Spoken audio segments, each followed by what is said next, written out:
Hi friends, ನಾನು ಇವತ್ತು ನಿಮಗೆ ಬಟಾಣಿ ಅಂಬಟ್ಟು ಮಾಡೋದು ಹೇಗಂತ ಹೇಳಿ ತಿಳಿಸಿಕೊಡ್ತೇನೆ. ಬಟಾಣಿ ಅಂಬಟ್ಟು ಮಾಡಲಿಕ್ಕೆ ಅರ್ಧ ಗ್ಲಾಸಿನಷ್ಟು ಬಟಾಣಿ ನೆನೆ ಹಾಕ್ತಿದ್ದೇನೆ. 6 ಗಂಟೆ ನೆನೆಲಿ ಬಟಾಣಿ ಚಂದ ಮಾಡಿ ತೊಳೆದು ತಂದಿದ್ದೇನೆ. ಕುಕ್ಕರಲ್ಲಿ ನೀರು ಕುದೀತಾ ಉಂಟು. ಈಗ ನಾವು ಬಟಾಣಿ ಬೇಯಿಸಲಿಕ್ಕೆ ಹಾಕುವ. 1 ವಿಸಿಲ್ ಬಂದರೆ ಸಾಕು. ಬಟಾಣಿ ಒಟ್ಟಿಗೆ ಮಿಕ್ಸ್ ಮಾಡಲಿಕ್ಕೆ 300 ಗ್ರಾಮಿನಷ್ಟು ಸುವರ್ಣಗಡ್ಡೆಯನ್ನು ತೆಗೆದುಕೊಂಡಿದ್ದೇನೆ.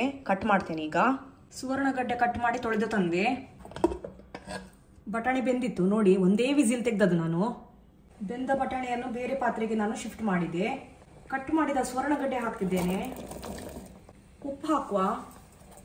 ಸುವರ್ಣಗಡ್ಡೆ ಚೆನ್ನಾಗಿ ಬೇಯಲಿ. ಮಸಾಲೆಗೆ 1 ತೆಂಗಿನಕಾಯಿ ತುರಿ, ಒಂದು 15ರಿಂದ 20 ಎಣ್ಣೆಯಲ್ಲಿ ಹುರಿದ ರಾಮನಾಡ್ ಮೆಣಸು, ಸಣ್ಣ ತುಂಡು ಹುಳಿ.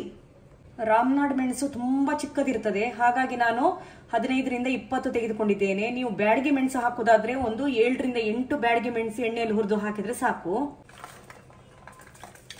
ನೀರು ಹಾಕಿ ನೈಸ್ ಮಾಡಿ ರುಬ್ಬಿ ತರ್ತೇನೆ. ನೋಡಿ, ನೈಸ್ ಮಾಡಿ ರುಬ್ಬಿ ತಂದೆ. ಕೊಡುವ. ಸುವರ್ಣಗಡ್ಡೆ ಬೆಂದಿತ್ತು. ಗ್ರೈಂಡ್ ಮಾಡಿದ ಮಸಾಲೆ ಹಾಕುವ. ಸುವರ್ಣಗಡ್ಡೆ ಮತ್ತೆ ಬಟಾಣಿ ನೀವು ಒಟ್ಟಿಗೆ ಸಹ 1 ವಿಸಿಲ್ ತೆಗಿಬಹುದು, ಬೇಯಿಸಬಹುದು ನೀವು. ಮಸಾಲೆಗೆ ಒಳ್ಳೆ ಕುದಿ ಬರಬೇಕು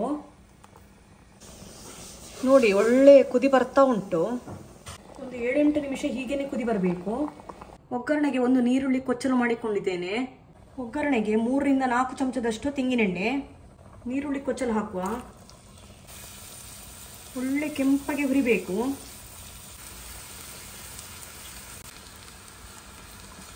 ಒಳ್ಳೆ ಪರಿಮಳ ಬರ್ತಾ ಉಂಟು ನೀರುಳ್ಳಿದ್ದು. ಇಷ್ಟಾದ್ರೆ ಸಾಕು. ಒಗ್ಗರಣೆ ಕೊಡುವ.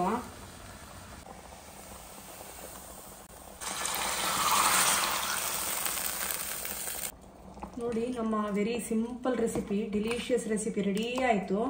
ಇದು ಬೆಳ್ತಿಗೆ ಅನ್ನೋದೊಟ್ಟಿಗೆ ಎಲ್ಲ ಊಟ ಮಾಡಲಿಕ್ಕೆ ಸೂಪರ್ ಆಗಿರ್ತದೆ. ನೀವು ಇದೇ ಥರ ಮಾಡಿ ಮನೆಯಲ್ಲಿ. Bye friends.